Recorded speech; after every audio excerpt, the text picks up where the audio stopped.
Here we are, once again. We never have any bits anymore. Can't think of anything. It's hard doing it over Skype. It is. It's coming up with an over Skype bit is difficult. That's the drawbacks of the plague. I'm kind of done with the plague. I mean, I'm sure everyone is done with the plague. I'll just kill my own grandma and get it over with. Yeah, I'll kill your grandma too, so I can sacrifice her to stop COVID. Yeah, we gotta sacrifice my grandma. We need to sacrifice Alex's grandma to stop the disease. It's the only thing that makes sense anymore.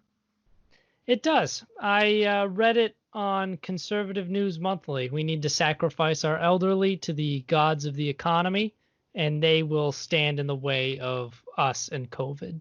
Do you remember that episode of South Park where they treat the economy like a god? Yes, I remember it very vividly, and it still makes me chuckle to this day. And then Kyle starts speaking out against it, like a young Jew is speaking out against the economy. South Park has a weird way of coming back to us. Hey, let's go, Kinkasuru. Taisatsuzamono, protect my balls. Boko Kawague, so let's fighting. Let's fighting, love. There we go. That's the opening bit. Plagiarizing South Park. Love. We'll just plagiarize South Park. We did that pretty good. I don't know. We might get like a copyright strike for how good that was. As long as we don't have it in concurrent segments of 15 seconds or longer. That's why we need to take those brief pauses. Yeah, I think for the award show this year, I'm not even going to bother just putting the songs because it's always a pain in the ass having to like snip it again because YouTube's like, Like, is anyone going to really do anything with 30 seconds of a song?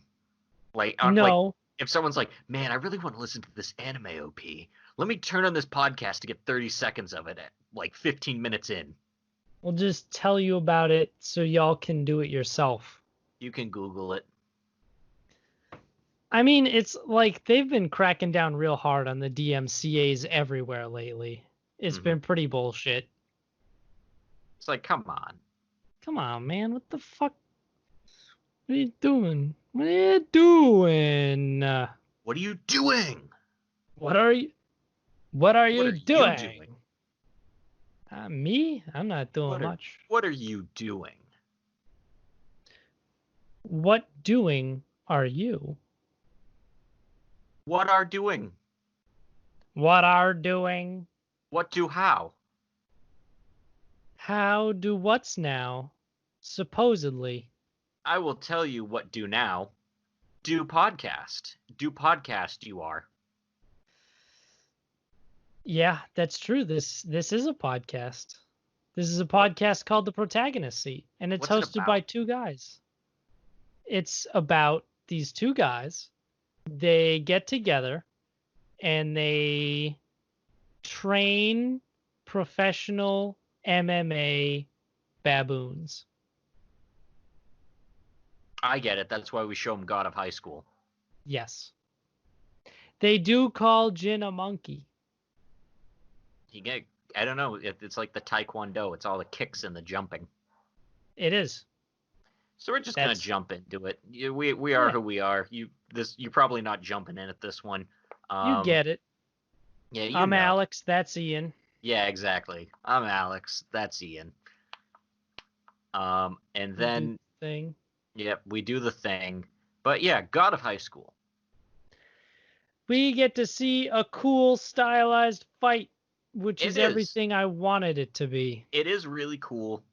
There's like one part of it that I didn't think was cool where they're the camera's kind of spinning around them and it doesn't really look like they're fighting as much as just kind of tapping each other. Yeah. Where it's like Jin goes to kick him and Han goes to punch his kick and it just looks like they're tapping like his foot to his hand and they're just like while they're spinning around. But it was cool when they were in the that one part where they're fighting and it looks like they're almost painted with like a brush. Yes. That is exactly what I was just going to mention. That part is sick as Yeah, that's a cool hell. part. Google this fight scene. It's dope as shit. But coming off of last episode where he absolutely beat the shit out of Mira. In a way that was not even remotely okay. Yeah, so they just essentially hype up Jin's fight to this guy. Oh, he fights the Brazilian jiu-jitsu dude and absolutely crushes him. Yeah, it Jin doesn't had to win matter. his fight. Yeah, it doesn't matter. And Mira is at the hospital, and she just decides that, it's her fault for not being stronger, and she's still got to work on herself. But they want to figure out why why Han's so angry, because the fists don't lie. That's just the type of person he is. That's a very let's fighting anime thing right there. They speak through their fists. Don't lie. Look into the eyes and you will see the true nature of man. They will speak through their fists. And then Jin and Han have a full-fledged fucking conversation. There's a lot of punching, and there's a lot of kicking. Yeah, so you have Taekwondo versus karate. And it's cool. You get the triple kick, you get the turtle form, we finally see the fourth kata. We finally see Azure Dragon. That shit is cool. Yeah, and it's a really intense fight because they're really going at each other. Because Jin's like, I'm gonna beat friendship into you, and Han is like, I'm gonna beat beatings into you. Yeah, and Han is absolutely shredding him. And we see it cuts to the hospital where Mira sees, hey, someone else is being treated with nanomachines here. And then she sees his friend this guy who was at death's door already has finally kicked the bucket. He's gone through the door. He is returned from whence he came. And then Mujin Park shows up just to the side of the arena as it looks like Han is about to beat Jin. And he goes, hey, we gave your friend the nanomachines, but I'm afraid he still died. Not even the nanomachines could save him. It was too late. We couldn't give him the nanomachines in time. Fox die. Turns out we gave you, Mira, a special type of nanomachine called Fox Die. Fox Die. Metal Gear. Second floor basement. Card keys. I'm a loser. DARPA chief. I like Metal Gear. I like it a lot. Yeah, Han's friend dies, unfortunately. It had to happen, but that nullifies a contract. This dude was already like a ghost. Especially because we get to see what he used to look like, because we get flashback sequences. Yeah, so this was Han's first friend, basically. And after he hears this news, because apparently Mujin told him that, so he would essentially see what type of person he really is now that he has no goal to fight for. Yeah. And it looks like he's getting his ass beat, and he's not even really putting up the resistance. He's just kind of holding his guard up, but getting the shit kicked out of him by Jin. And then Mira shows up. And she shows up with a letter. Well, a megaphone and a letter. Yeah. And apparently Han's friend who was dying wrote him one final thing to essentially tell him, hey, I have no regrets. And neither should you. No regrets. And you're free to do whatever you want now. Don't have to keep fighting for my sake. You don't have to fight for me anymore. And then, obviously, his new thing is probably going to be, I fight for my friends. I fight for my friends. And and he gets the spark back in him, and he has an actual fight with Jin. And the two of them are using all their super moves, like his turtle move and Jin's dragon kick. It's dope as shit, and it actually gets Mujin Park's attention. And he's like, He's like, I oh, wonder if the tiger cub will awaken. And then after he sees them fight, looks like we have 2 tiger cubs. looks like we've got 2 tiger cubs. And Oh, Han shit. didn't even eat the fruit. Think He about didn't. that. He didn't even eat the fruit. Han put up a good fight without eating the weird demonic eggplant. So he's probably going to get some fruit soon. I hope like, so. I I gotta want to give see this what guy the his fruit. stand is. Yeah, we got to give all the main characters stands. This, because we all know this is turning into JoJo. It's turning into Korean JoJo. Yes, and I'm down with it. I like it. It was a cool fight though. Again, the show is just a big tournament arc, so you know what, just keep it rolling out. Yeah. It's solid. It's not my favorite show this season, but every time I turn it on, I'm like, you know what? This is pretty good. This is pretty fun to watch. Yeah, it's the one, if you like watching well choreographed fight scenes, this is your show, man. This It's is weird because the good fight show. I'm never really looking forward to it, but when it's on, I'm enjoying it. I'm not like dreading it. It's just more like, oh yeah, God of High School. Like I forgot, I got to watch that this week. Yeah. And then I'm fine with it once it's on. I like it a lot because I like the big fight things. Martial arts has always been one of my passions. Yeah, even though this is not how karate or taekwondo look. Nope, but good fight choreography translates everywhere. The original Mortal Kombat movie. The original Mortal Kombat movie is one of my favorite movies of all time, and it always will be, even though it's the dumbest bullshit ever. But the fight scenes are well choreographed, and it's cool. It's a lot of fun. Martial arts is neat, and I'm sad that like the kung fu craze doesn't really exist over here anymore. Yeah, me too. Like, what's the last really big martial arts movie we've gotten? Movie? I honestly don't know. I can't really remember. I know a very good homage to old Chinese kung fu movies is Into the Badlands.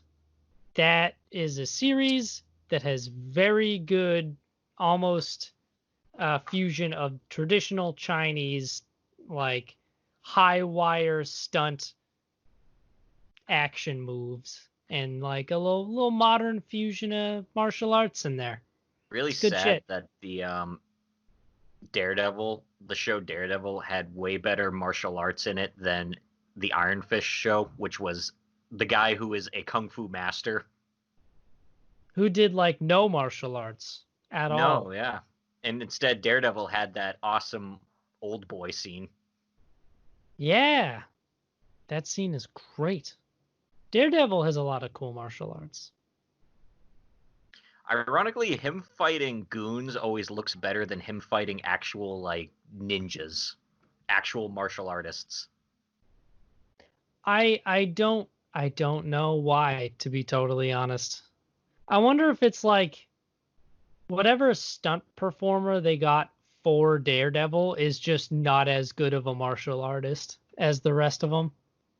Like he's better at fighting dudes who don't know what they're doing. No, I don't even think that's the case. I think just whenever he's fighting the hand, it's just kind of lame looking. I think in general the hand sucks. Yeah. But no, it's actually cool because it's like him doing actual martial arts moves on just goons who are just coming at him just street boxing style. Street boxing. But yeah, in Iron Fist there was I never watched the second season, but I remember there was one scene where they're trying to do the hallway fight, but it's just not as good. Just because I feel like they should have given him the mask so they could swap him with a stunt double. Yeah, but for some reason they didn't want to do that because he wears a mask. It's not like, well, we don't have a reason for Danny to wear a mask, and I'm like, do you know what character he is? He's a vigilante. Of course he wears a fucking mask. Yeah, everyone wears masks. Just give him a yellow do-rag, stick it over his face, and then boom, stunt double. Who can actually do flips and shit. Yeah, that's almost literally what they did with Daredevil, and it worked great. Yeah. Or hire a martial artist. Yeah, you could do that too. Maybe hire a martial artist. I remember they were gonna have Bullseye be played by Jason Statham, who actually does his own stunts. That would have been cool. But then that just apparently never happened.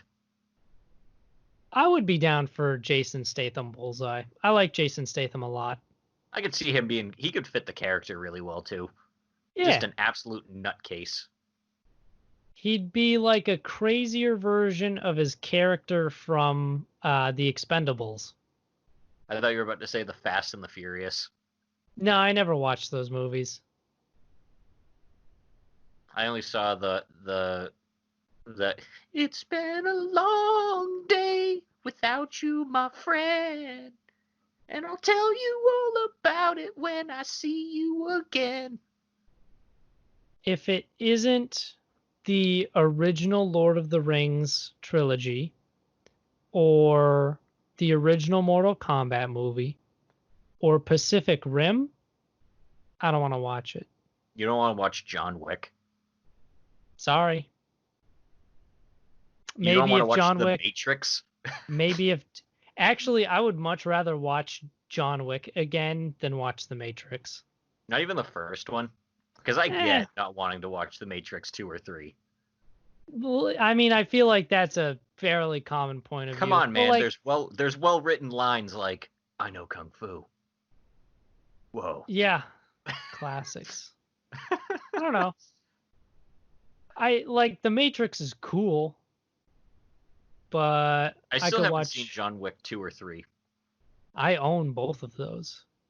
John Wick 2 is pretty cool. John Wick 3, I'll admit it gets a little stale. There are parts that are a little stale. Yeah, I guess you can only go so far with that, where it's like, oh, he's the badass that can destroy literally everyone. He's like the movie action hero taken to the absolute extreme that you can take it.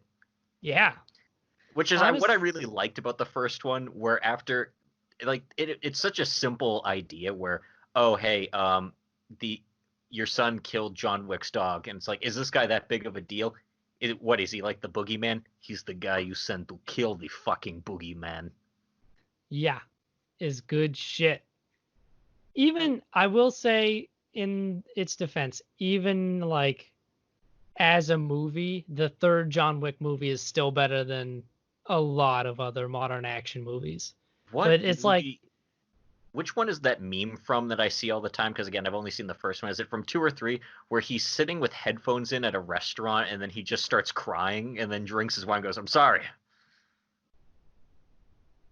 I don't remember that from a John Wick movie. Because it's got to be John Wick because it's Keanu Reeves in a suit. He's got the John Wick hair. He looks kind of like bruised and beaten. I genuinely don't remember that. I thought it was from John Wick 2 or 3. It's probably from 3. Because John Wick 2 is essentially like a non-stop just fucking go. Yeah. Whereas in John Wick 3, it slows down a little bit more. I think that can be interesting when something's a non-stop go, like how God of High School, this show is just a non-stop tournament arc. Yeah. With that, it's just, hey, non-stop, everyone's trying to kill John Wick. I would like to see more things do that, to be totally honest. I think it's neat when things just they're like, this is the one thing we want to do, so let's just do it. Kind of like how Mad Max Fury Road was just a chase. Yeah. Nonstop. I think it's a lot easier to get pacing and direction down right when like this, we're just going to do this thing. That's all we're going to do. We're going to have John Wick run around the city and just pop dudes. Yeah. We're going to have Mad Max driving cars. Did you finish that fight scene with John Wick? All right, next transition to the next scene. Oh, someone else is trying to fight him. Here comes the next contestant. Man, I got a lot of coworkers that like to unironically listen to Nickelback on their fucking speakers at work. Look at this graph. Look at this graph. I fucking hate Nickelback, dude. You're not alone. I know, and it's reassuring. But God of High School isn't alone on this list. No, it is not. It is joined by shows like Monster Girl Doctor. So this week I thought, hey, blindfold, that's not that lewd. I knew. And then I'm like, what else is he taking out? And then I'm like, oh. Oh my. We've gone about as lewd as we did the first week. Apparently with the horses, it just gets really lewd.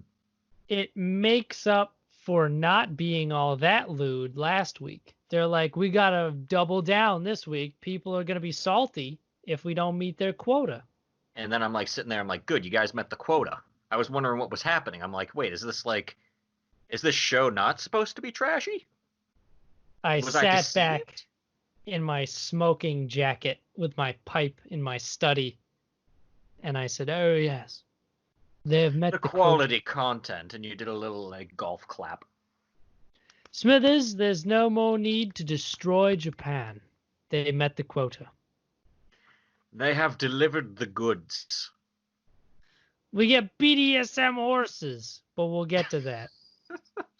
Yeah, so this week they're going to go visit the Harpy Village because they're going to check in, I guess, on the wounded harpies. Yeah, Dr. Cthulhu is like, hey, do checkups here. And they go with the centaurs because the main centaur girl is like, hey, we want to establish business relations with them. Business relations. There's 3 of them, but only one of them, for some reason, is pulling the carriage. Yes. Part of me was assuming that it was like trying to show off, like, I could pull his fucking cart all of the day. And as I was looking at it, I was like, that is the worst way possible to set up that cart. Because she's holding these, it's kind of like a rickshaw rigged up to an actual Victorian carriage. And they get a very fancy carriage, too. It's not like the basic one. Like, it's big. It is super fancy. But they get the bars rigged up to it, and she's just pulling it with her arms. And I'm like, guys, you dropped the ball. Because why would you not harness that to the body of the centaur? Because when they're just pulling those 2 rods, that's the arm strength. That's not.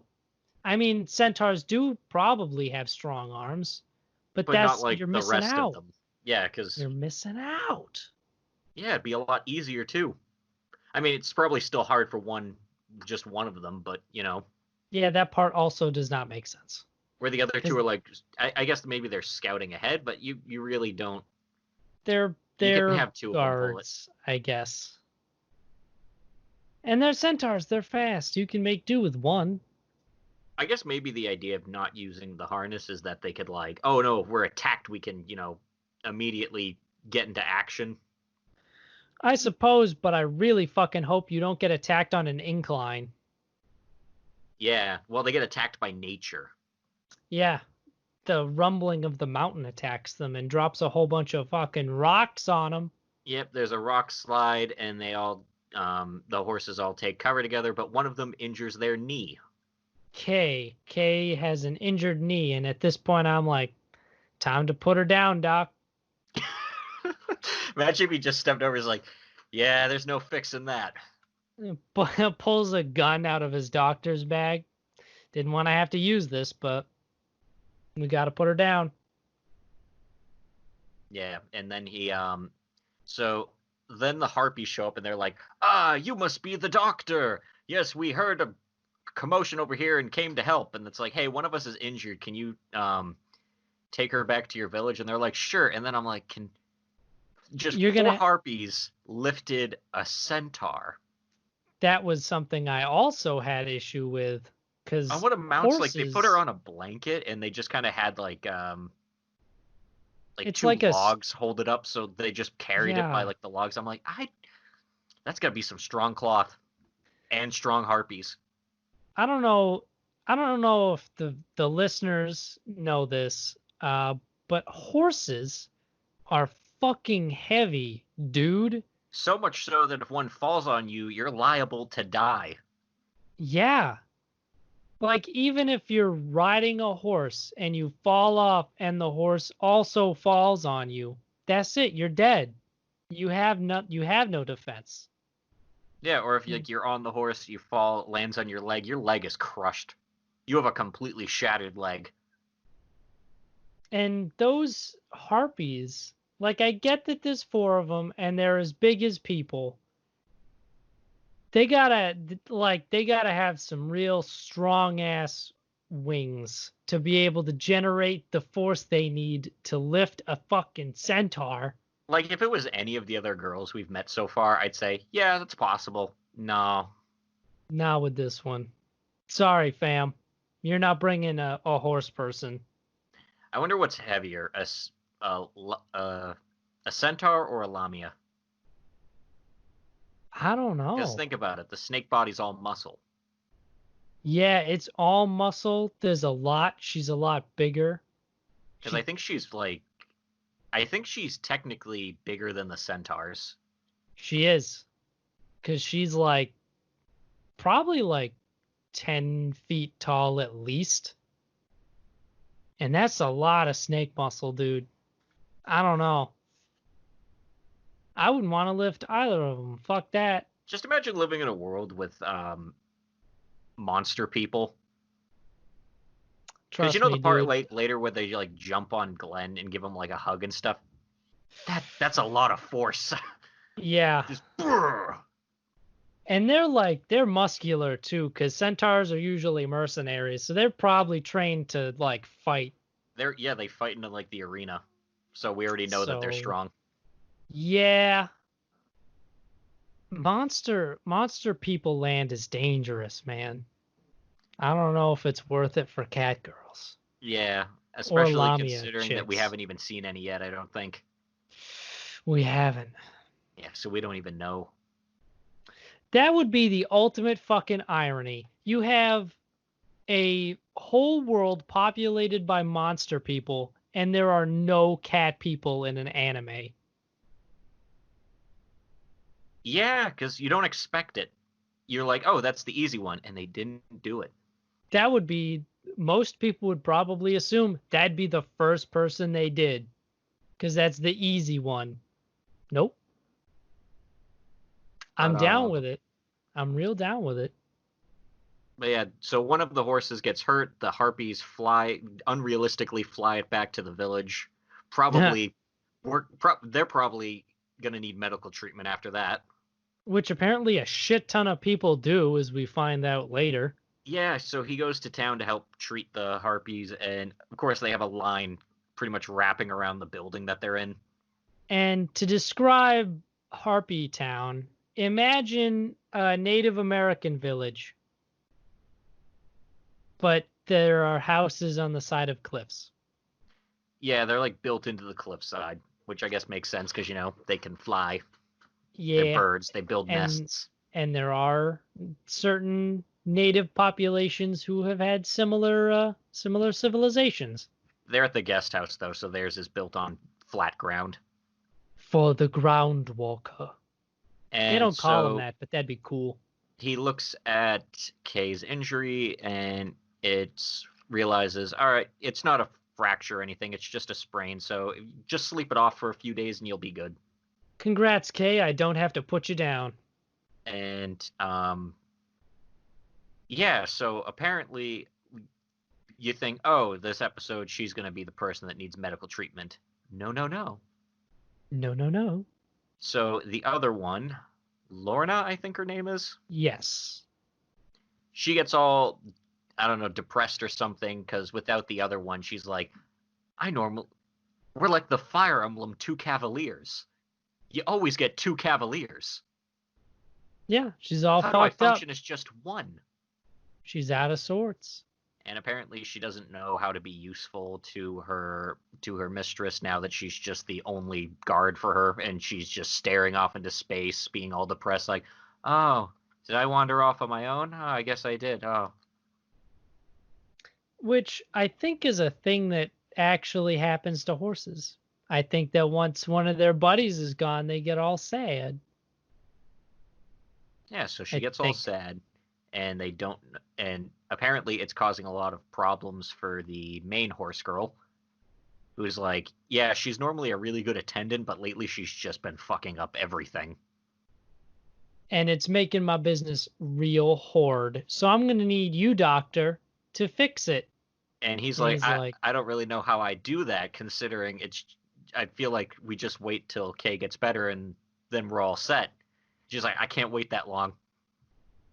We get these important negotiations with the Harpies, and she offers them a very fancy bottle of wine, which Safi is like, we'll do it. We'll do it. We've done it yesterday. Apparently she's real big into alcohol, even though she probably needs to drink a fuck ton. I think that's probably why. Because I was thinking about that. I was like, if she's mostly immune to poisons, she must be super down with the liquor. Yeah, but that's just a single bottle. That's probably not enough. It's a rare bottle. And you don't drink rare alcohol to get drunk. You drink it for that's antique flavor. Ain't no one guzzling a handle of real expensive whiskey. Actually, if you think about it, like the body weight of all of them, it probably takes a lot for all of them to get drunk. Because you know the term like, oh, this is enough to kill a horse. Now they can actually prove that. Yeah. You need a lot of alcohol probably to get drunk as a centaur. Yeah. Hey guys, write in. Tell us how much it takes to get a horse drunk. There's probably an actual statistic for that, honestly. I would almost guarantee it. Like horse Google, people, how much alcohol does it take for a horse to get drunk? There are horse people out there, and horse people are fucked up. That's a statement I feel perfectly calm with. Horse people are weird as shit about horses. I don't care if that comes back at me. I will always believe it. Horses are cool, but people get real weird about them.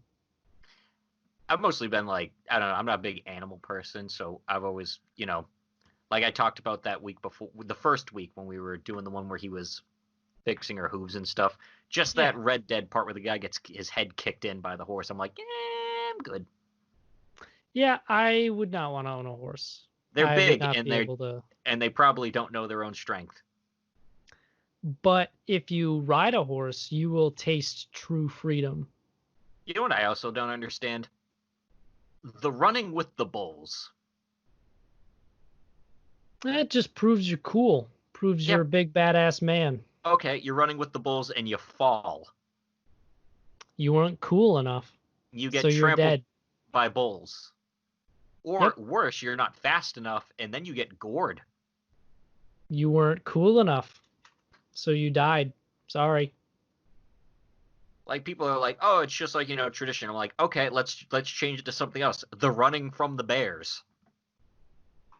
Hey, you got to be cool to outrun bears. Actually, I don't think bears are all that fast. I think I could outrun a bear. You really want to gamble on that? Sure. We'll train a bear. We'll train him to be a distance sprinter. We'll bring him to the track and we'll just freaking do it. I'll race a bear. I don't know. I don't want to test it. I wouldn't want to be like, yeah, I can outrun this bear. Let me go slap it and then run. Here's the thing. The situation in which you would need to outrun a bear, you don't got a choice. You need to be 100% confident that you can outrun a bear, or you're dead. You could always fight it too. Just do like the Teddy Roosevelt and just fist fight it. I could probably fist fight a bear if I had to. You gotta have a perfect dodge game though. You would need to be on freaking point. Use your legs, get those wide kicks to the head, keep some distance. Because if you take one hit, you're getting most of your flesh taken off. It's bad. Bear fights are dangerous, but you know what? You get good money. You get good money from a good bear fight. Can we bring back the Coliseum? You know what? Probably soon. Can we have Olympic Coliseum? Where gladiators from across the world gather to just fight dangerous shit? That'd be cool. Oh, but getting back to our original topic, how do you cure depression? You don't. Apparently, there is a cure. You just didn't know it all this time, but it was BDSM. No, there. Trust me, there isn't. You can take medication to mitigate this man is a doctor. He cured her spinal deficiencies. Which also cured the depression. Boners only temporarily cure depression. It's a temporary fix. So, they put a blindfold, because Glenn's trying to think of, like, how do I fix the problem? Like, how do I fix the problems with Lorna right now? And then he looks through a book. He's like, man, I didn't bring enough books with me. And he has, thankfully, a book on centaur anatomy. I know, who'd have thunk it? I think because he knew centaurs were going to be with him just in case. So probably that, enough foresight. And then he puts a blindfold on her because of something he read with, apparently they do this to centaur when they're young, which is weird. It's like blinders on a horse are something that is well established. So this actually made sense for a little bit. Yeah, but at first I'm like, oh, they just put a blindfold on. I'm like, yeah, this isn't, I guess, it's not gonna be that lewd of an episode. And he's like, hang on, I got something else. I knew. Is like, that even looks like a BDSM blindfold. Yeah, and then he pulls out a bridle, and then after it like hard cuts to like the sound of like straps tightening, and he's got her in the full like it sounds like a whip. He's got her in the full getup, like the like the straight harness or whatever, and like the bridle gag, and then I'm just sitting there looking at him like, oh, we were gonna get lewd. Oh, we did go there. Okay. We did go there. And then he's just standing back there pulling on like the leash with like a big smile like, this will help fix her back. This helps her posture. I'm helping. I'm a doctor. Glenn, come on, man. Like, I get your character thing is you're a little oblivious once you get into the whole doctoring, but come on, man. They're even like solid, just black leather. And literally everyone else too is like, oh, that's what this is. And no one's even like freaking out or anything. Everyone's just awkwardly watching. Like, just like the main horse girl's just watching all disappointed, like, oh, cool. She looks so happy for some reason. Safi is like, Glenn, do I want to know what's going on with this one? I want to know, he's out of all the stuff he had prepared, why did he have horse restraints? You never know when you'll have to fix someone's posture, Alex. So always walk around with a full harness at all times. Specifically made for centaurs. Yes. 100%. You never know. For the Harpy Village. Yes. You can tailor that stuff pretty easy. Also, I'm wondering, what was the point of the bridle if you're fixing the spine? Because if it hurts, it gives her something to bite down on. It gives her a little bit. Why is Glenn such a good doctor? Oh, I don't know. But yeah, so apparently this makes her feel really good because, of course, it's now just revealed that she's a hard M. Yeah, everyone acknowledges that is exactly what it looks like. Yeah, everyone in the room is like, oh, she's into that sort of thing. And then Safi has to break it to Glenn, and he's like, what? Oh, no. What? No. Are you serious? Everyone's all viewing this as a fetish thing? That's weird, dude. This is just medicine. Whoosh, whoosh. Oh, yep. That's the turn we get. Yep, and so then then we get another one. Yeah. So then after she makes up with her mistress, and they both they're like, yeah, we both want to help each other, yada yada yada, and then after they say, well, oh yeah, don't you have to go out and do your meetings and stuff? And she's like, don't worry, I'll go out like this. And I'm like, I get that, maybe it's good for your mental health, but I don't know if that should be like a public thing. I can see the blindfold. You could probably get away with that. I don't know about the harness. Yeah, that's a little bit much. That would also look super bad if you were trying to go for like negotiations with a different culture and you rolled up with fucking Valdo and you were like, hey, this is my servant. Don't mind them. This is my gimp. Don't mind the gimp. She is here to observe. The gimp's sleeping. We'll wake him up. Oh, and then there's an encounter between Kay, Lorna, and Glenn. Where they both want to thank him for helping out, and then they both, Lorna jumps on him and pushes him into Kay's chest, and they both talk about how, since they are technically servants of their master, if he marries their master, then he's technically also their master, and he can do whatever he wants to them.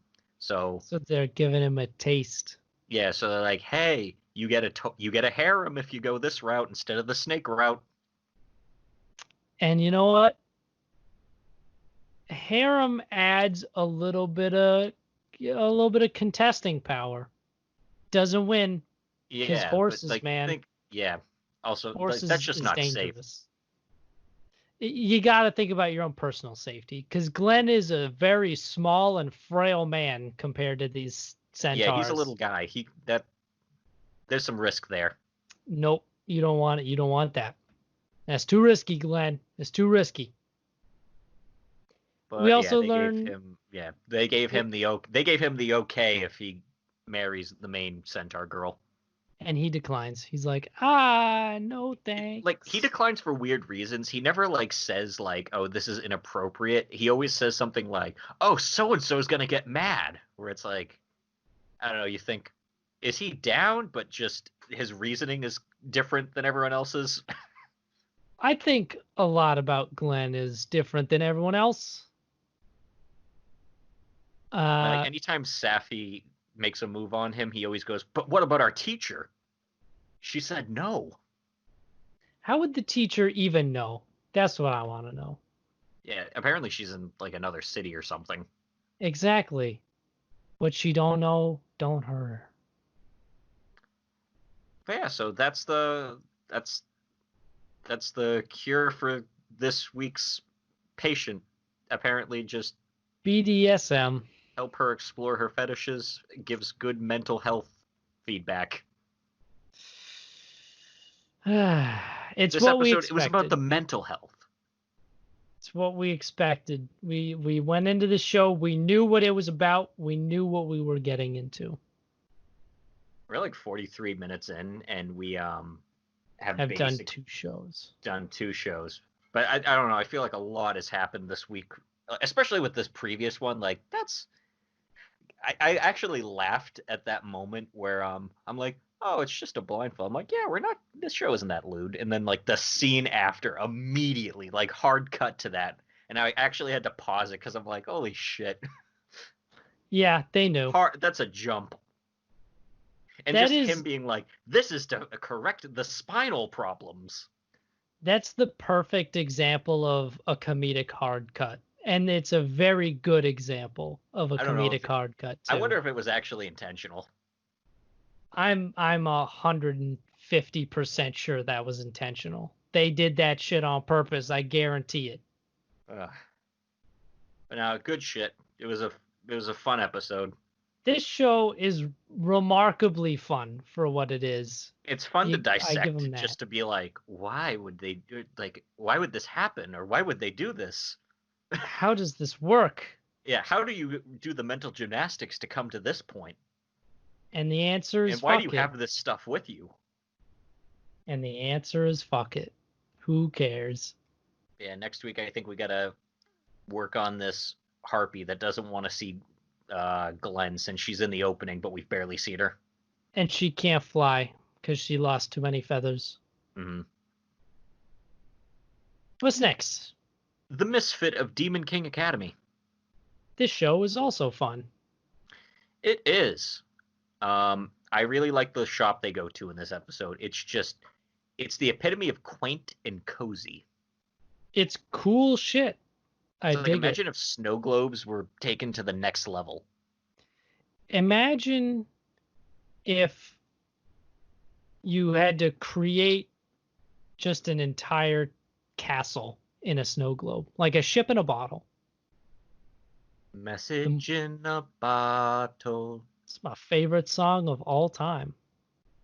And apparently he did let the girl from his fan club, just her though, not the entire fan club, join his team.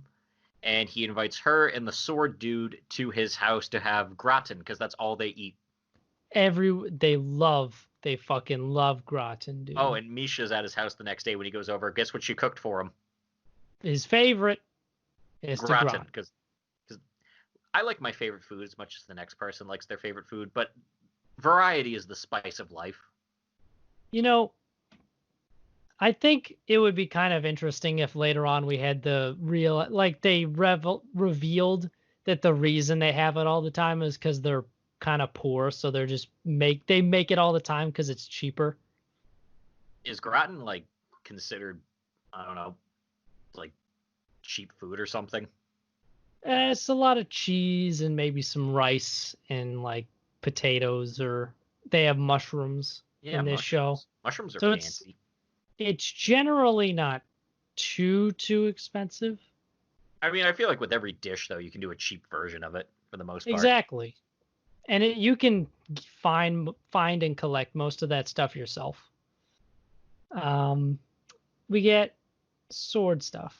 Yeah, apparently there's more sword man. There is a sword tournament coming up. It's not a tournament. Yeah, it's not a tournament arc because it really doesn't matter any other characters.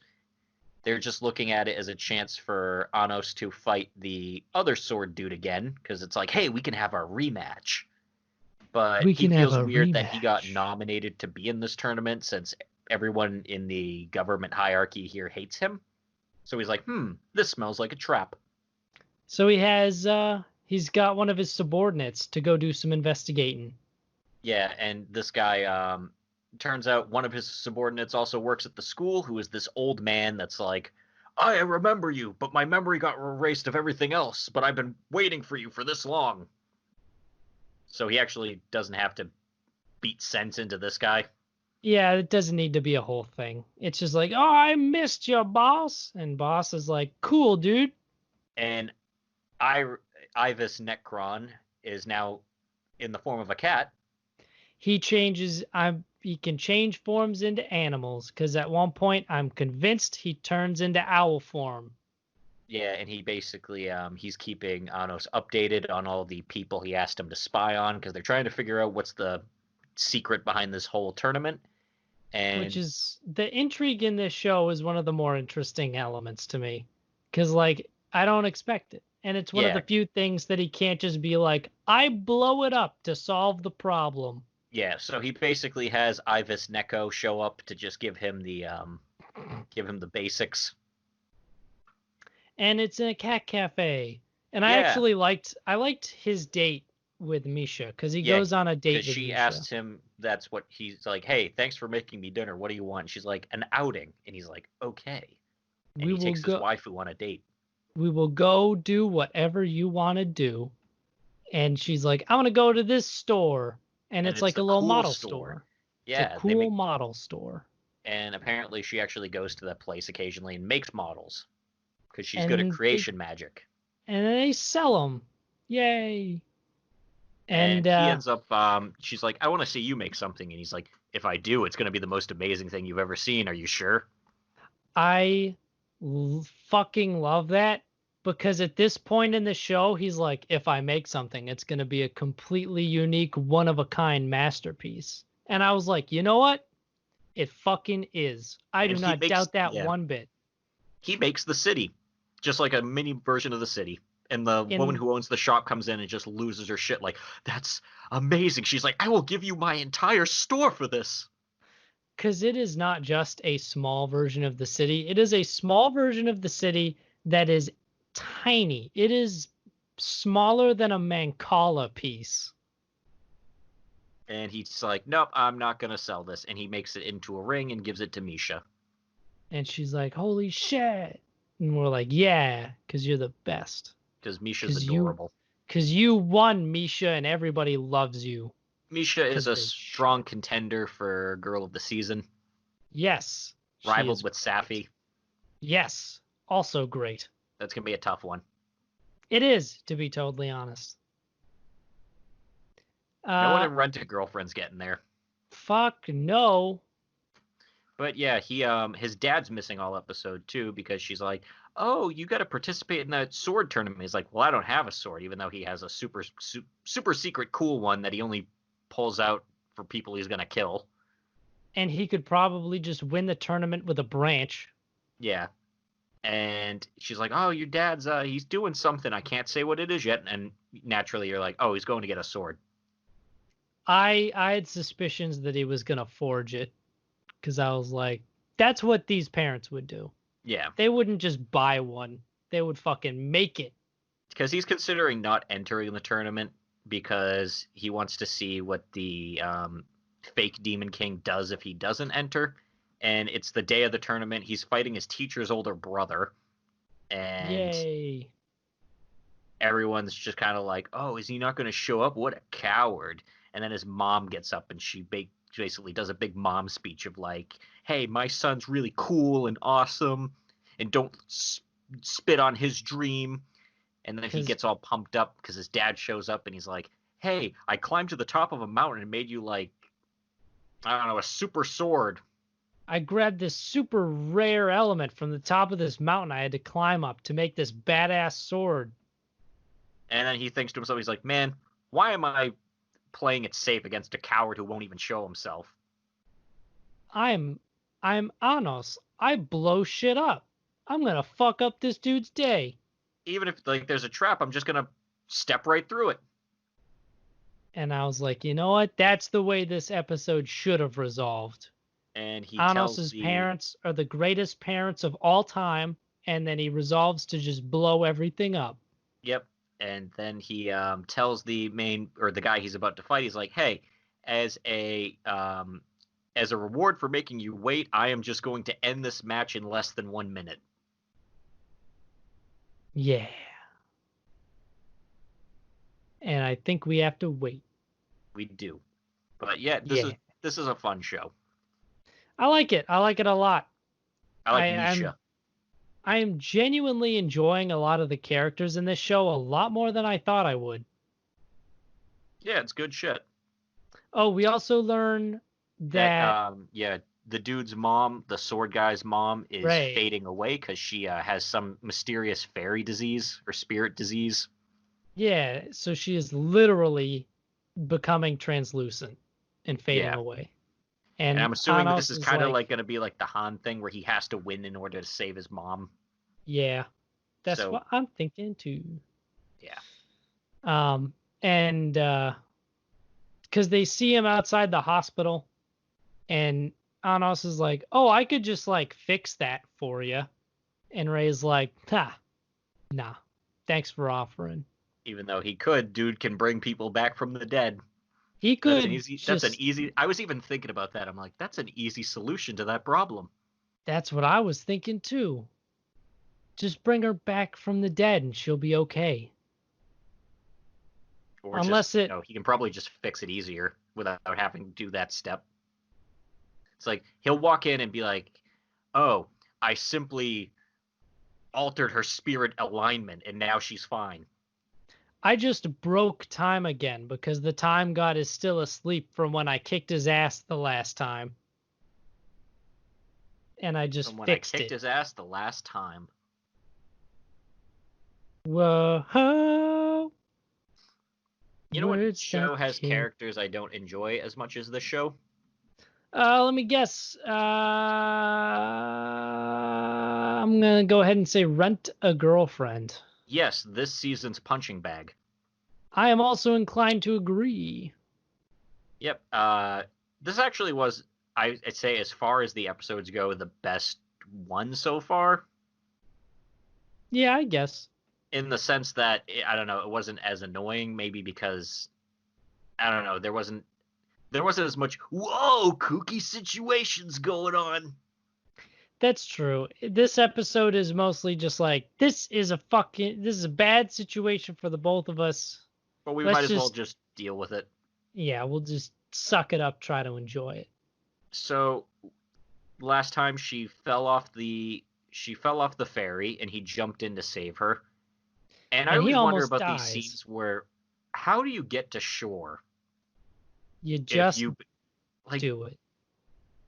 Like, she wakes up and she's like, wait, what happened? And then she sees him, and he's apparently nearly dead from drowning. So she gives him CPR. But I'm like, how did he get you to shore if he just basically drowned? He activated his stand, Crystal Scumbag, and his stand saved him. That's the only feasible option. Apparently, Kazuya has superhuman powers because he gets them to shore. And she's fine. Well, she's still sick, but I guess that's not really an issue anymore. That's not relevant because now she's fallen over the boat, so that's more important. She cooled off. The water cooled her off, so she's no longer steaming from her temperature. That's how that works. Guess. If you're sick, just kind of, I don't know, take some ice, just kind of hold it up to your skin, and then boom, you're not sick anymore. The fever went away. I mean, technically that is correct. Yeah, but it's not like that is how people treat fevers. Yeah, but it's not. All right, you're good. Fair enough. But yeah, she also, she was sick and she gave him CPR. I would not be very happy about that. I mean, would you rather have die? Yes. Okay, but normal people would rather not die. That's fair. My option is usually yes to the question, would you rather die? Yes. I guess, but would you rather drown? That's different. It's kind of like being smothered by a pillow, except that pillow is the ocean. I don't know, but you don't get the pillow in your lungs. Maybe not your pillow. I don't like the idea of, like, you know, just water inside your lungs. That just feels not right. You try to cough it out, but then you can't. Because you can't get air in. You can't get, there is none. Just get gills. The Coast Guard shows up, saves them, and yells at them. Yeah. Fuck you for falling off a boat and almost dying, you dumb kids should be more careful. Oh, and everyone kind of hears about what happened. It's just like, hey, the friend who gave him the tickets, he hears them go, yeah, apparently some college couple fell off a ferry, one dude in an orange shirt. And he's like, uh-oh. I'd be pretty fucking bummed if I gave someone ferry tickets and then they died. Yeah, I probably feel like, hey, I am on some level responsible for this. Yeah. Luckily, no one died. Well, I don't know if I would call it luckily, based on this show so far. And then Mommy's all mad. Yeah, because Kazuya never met up with her. He just fucking dipped. Because he's a hero. And then they go back to their respective apartments, and then we just get a weird scene of him just sitting in front of his computer, his phone, being like, looking at pictures of his ex-girlfriend, being like, all right, now's the time to, like, you know, really just have a good time. He takes a moment to crank it, and I don't like it. I think that's one of the things about the show that, like, genuinely bothers me a lot, is I hate scenes like that. I also find it weird just because, like, it's people he knows. Yeah. That's just kind of, I don't know. It's I'm not strange. Personally into that thing. I think it's weird. I really a lot of people that don't, but I don't know. Whatever. And moving on. And during that scene, he realizes, well, he's thinking about his ex-girlfriend. He starts thinking about Chizuru and is like, oh no, I think I like Chizuru. No shit. He even says, he's like, she'd probably be mad if I told her. That's when the feeling started. That's also fair. But no shit, dude. Yeah. And then I'd he doesn't make see a her for a mistake. bit, but then he goes with his grandma and his parents to some hot springs getaway to celebrate the grandma getting out of the hospital. And it turns out Chizuru's grandma is also there, who just got out of the hospital. And I'm like, I know where this is going. Because they're friends, so Yeah, naturally they decided together that they would go. let us make sure our grandkids commit coitus. We must make our grandkids smash, which And is as soon as weird. they gave him the room key, I'm like, oh, they're putting them in the same room. And then, yep, they put them in the same room. It's weird, man. But then they do My have a nice grandma scene where gotta Chizuru get does in go. on that. Yeah, the Chizuru does go to the bath, and the only other person in there is Kazuya's Kazu. grandmother. Yeah, but they do have a nice talk in there where she's like, "I'm just gonna tell her we're breaking up," but then she goes on the whole thing of, "Yeah, so this is the anniversary of my husband dying," and I'm like, "Well, now she's not gonna tell him that." Yeah, it Now was a she's not gonna be good like, stall "Oh, tactic. hey, the grandma's perfect at stall tactics." I swear to God, if she's doing the stall tactics on purpose, because they were both like, oh, we know you both weren't together, but we conspired to make you together, I'd be like, fuck you, Grandma. Yeah, it'd be a You were pain. one of my favorite characters. But she decides, all right, I'm just going to carry this on for a little bit longer because fuck it. And so they go back to the room. They're like, yeah, we got whatever. We got this room. Let's just enjoy this vacation. Fuck it. That's Chizuru's And attitude for the rest of this. Fuck it.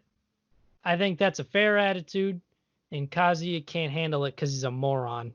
Yeah. And so it's nighttime. He's like, all right, I'm going to go, I'll sleep in the bathroom or in the front hallway. And she goes, no, just sleep here. What's the problem with that? And then it ends on him just being like, Instead of being like, oh, okay, cool. we are both college age adults, but he still acts like he's in high school. He does. That's the thing. I always forget he's a college age student. I'm like, oh yeah, he's like just a high school kid. No, wait, he just acts like one. I think that's one of the things that bothers me the most about him is like he's such a college kid, or he's such a fucking high school kid, but he's supposed to be in college. Like, come on, man. If Yeah, you can't, you live alone. How can you not function this hard? I guess to be fair, there's probably a lot of people like him where they just Yeah, lack any sort of maturity.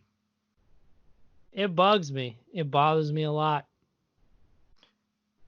Two dudes running an anime podcast talking about what makes a mature person. Hey, man, we're doing creative things. Everyone needs a creative hobby. That's true. Actually, I made this so I'm like, man, if I'm just watching anime all day, that's not very productive. If I have a podcast, though, it becomes productive. If I make it business, then 4D it's better. chess, several layers of thinking.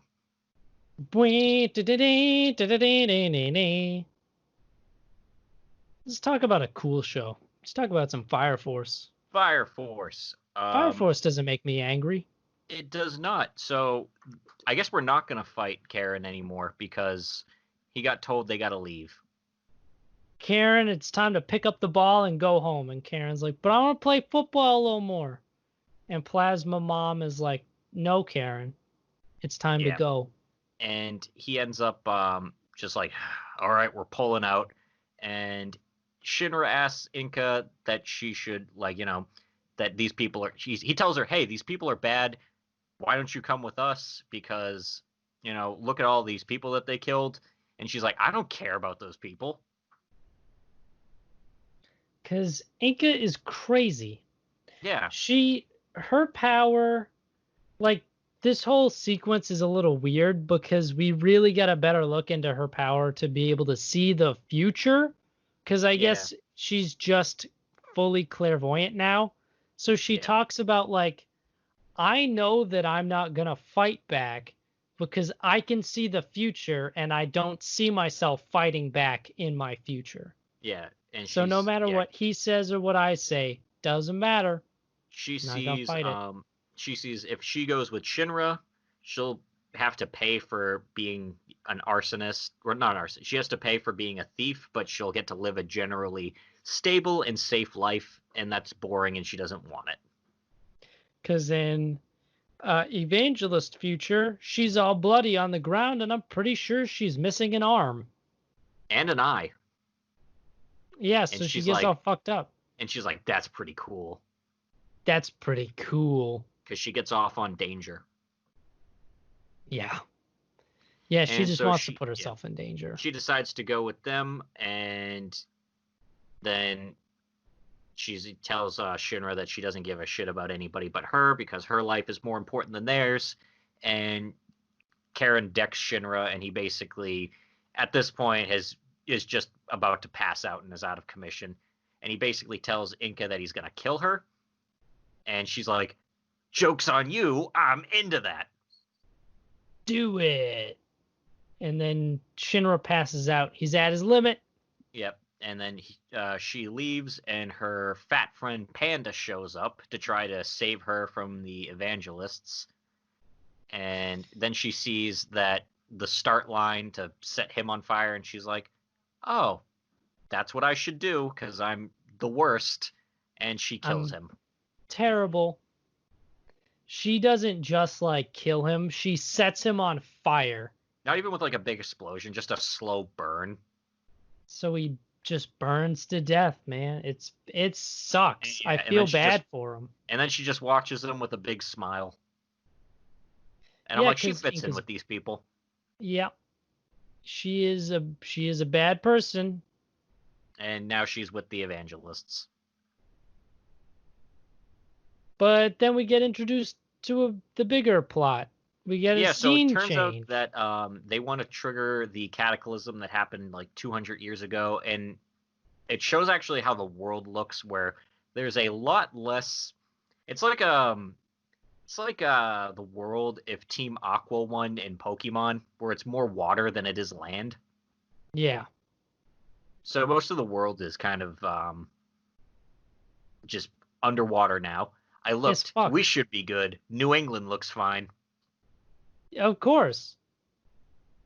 But yeah, so they are searching for more of the Atala Burst users, and they want to research it. So they make a special task force, which consists of they're being led by the Whistle guy, Shinra, Arthur, Tamaki, the skateboard dude, Juggernaut, and I think that's it. Under him, and Dr. Licht. Yes. Yeah. All of them are going to go to China. Yep. Do some research. It's a journey to the West. And essentially, since they call it the Chinese Peninsula, I don't imagine a lot of China is still above water. No. And what they say isn't very habitable. Because it turns out they grow a lot of potatoes in China because you can grow it in hostile environments. And Juggernaut actually is from China, and he goes off on how much he knows about potatoes. Because they end up going on a ship, because they do have ships, but apparently they go past a volcano at some point, and they're like, oh, must be like an undersea volcano. How much you want to bet that's Mount Fuji? Probably. Just like underwater. And that's the top part. I would say that's a big probably. Yeah. And so they're all on the ship and stuff, getting ready to go to the Chinese Peninsula, where they're probably going to have more fights, because apparently the Joker guy wants to go there too. Yes. And I want to see more of him soon. I want him to show up. I like him a lot. But yeah, all of the branches of the Fire Force are sort of coming together now to sort of work together on this whole issue. Yeah. So Obi is sort of uniting everyone, which is nice. I think that's cool. I like that being the direction they took stuff. We also get to see Juggernaut's commander for a second, who's like this military dude who has like the bald crown on his head, and flames apparently appear from that. Yes, he is a feisty military man, because what are they, the second? Yeah, is they're run the by the second. military. The first is mostly the priests. The second is the military. The third, I think, is the hospital. The fourth is the one with the masochism guy. Yeah. The fifth is the one led by the princess. The sixth, no, yeah, the sixth is, I forget the sixth. Me too, actually.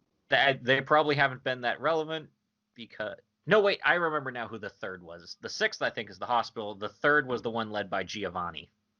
Oh, that's right, R&D. Yeah, because they're gone now. And the That's right. seventh, obviously, is the Japanese guys. Yep. And the The eighth is our boys. The eighth is our boys. So yeah, we know all the groups now. I think the second really lucked out being they had to have scouted Juggernaut on purpose, right? Because there's no way the military just happens by chance to get the dude who shoots missiles made out of fire out of his hands. That's no coincidence, right? Probably not. But again, a lot of people don't fit into their group necessarily. Yeah. Sometimes it just works. Sometimes it just works. Because the lieutenant in the eighth actually would fit perfectly into the second. That's true, he would. Guns. He does the gun stuff. But he makes the shoot bangs. I'm looking forward to what happens in China because this is the first time we've been outside the Tokyo Empire. Me too. And I hope the pacing is good because that's, I think, the one thing Fire Force kind of struggles with sometimes is pacing. Yeah, they do have a tendency to focus a little bit too long on, well, not a little bit, but they have a tendency to focus way too long on stuff, certain things. And yeah, because I'm trying to think, like season 1, I think we were doing the like the fight in the with the 7th in like when the evangelists attacked their city. I felt like that took forever. I don't know why. It probably didn't in hindsight, but I just kept feeling like, we're back at this one. It did. I think they actually go back there like once or twice too. Yeah, again, I'm fine with it. I like the characters and stuff. It's just that was a long. I did like the one part though where they're like the doppelganger being like, "Yes, I'm so glad we started those fires. I, Lieutenant Obi of the 8th, really enjoy setting fires and killing civilians." Yeah, and everyone's just like, "Holy shit, Captain Obi, he flipped." Even though it's so obvious, like on the nose dialogue. It's like, that's obviously a doppelganger. It is terrible. Yeah. It was not written very well. But it's a funny scene. Yeah. Well, the bad guy, of course, probably is just a moron. And the bad guys don't have good writers on their side. That's the thing. Yeah. Well, they got weird artists. The bad guys are all insane. Like, I don't know how their group functions, considering they're essentially a doomsday death cult that is run by everybody who is trying to out crazy each other. That's true. And there's one person who can affect other people's minds. And she is crazy. And she is insane. She's probably one of the craziest. I would say she definitely is. But I like this show. I do too. It's a lot of fun. It's getting better, and that's what I think is the nice thing about it. We're just watching a steady increase in quality. Yeah, it's definitely not a drastic one. It's a steady increase. I think that works in its favor. Because generally, if you might say that this show is a slow burn. No, I would not say that. Actually, I would say that. But I don't want to encourage that kind of punnery. I will not encourage that. On this podcast, we do not encourage that behavior. We do not encourage that kind of buffoonery, those foolish games. We do not encourage it. Instead, we'll sign off. Because I think that's it. Yeah, that's all of our shows. We've Long done it. episode this week. Yeah, lot of stuff to break down, a lot of stuff to tuck into, a lot of places to go. But if you enjoyed this episode and want to stick with us, maybe hit that subscribe button. In fact, do so, because we have we have an unofficial sub goal right now. We do. If we reach, I don't think we're gonna meet it. It was like 50, I think. Yeah, if we reach 50 subs by October, we would have, or we will do a and it's hard to describe, and another watch party. Yeah. So smash that like, and then sub that cribe. Sub that cribe. If you're listening on one of our other services that we're on, like Deezer, Spotify, iTunes, iHeartRadio, Google Play, then subscribe on YouTube anyway, because that's what we're counting for the sub goal. And subscribe on those forms of media. You can subscribe on stuff on iTunes, or I believe you can on Spotify as well. Do we have subscribers on there? You run the Libsyn thing, so I don't know. I haven't checked the iTunes breakdown analytics in a bit. Send me the numbers later. I'll give it a peek. I'll go to the iTunes creator portal and I'll check that out. Cool. Leave us a review on all of those platforms as well. Tell us what you think. Give us your thoughts on the shows we're watching. Tell your friends, specifically the weeb ones, because I don't think the non-weeb ones are going to care. You can try, but they probably won't dig it. Yeah. And they'll be like, why are you talking to me? Word of mouth is one of the best ways that podcasts spread and grow. So that's very important. And if you want to talk about us or anything, maybe check our social media, because we are on both Twitter and Facebook at Protagonist Seat, respectively. Yes, we are very easy to find. We made it so you just tap that in your search bar and we'll pop up. Yeah, we're everywhere. We're everywhere. And always watching. We're always watching mediocre anime. And we hope you will always watching us. All you're watching belong to us. But how can your eyes be real if your eyes aren't real? Yo, how can anime be real if my eyes aren't? I want my anime to be real. He should know that anime. He made an anime. He made an anime. It was fucking awful. But you know what? I wouldn't mind being able to just make a bad anime. Just the fact that I made one would be pretty cool. That's true. And no matter That's probably how the creators of RWBY feel. Yeah, probably. We should stop shitting on people who are more successful than us and instead go home. Yeah, we should. See you next time. Goodbye.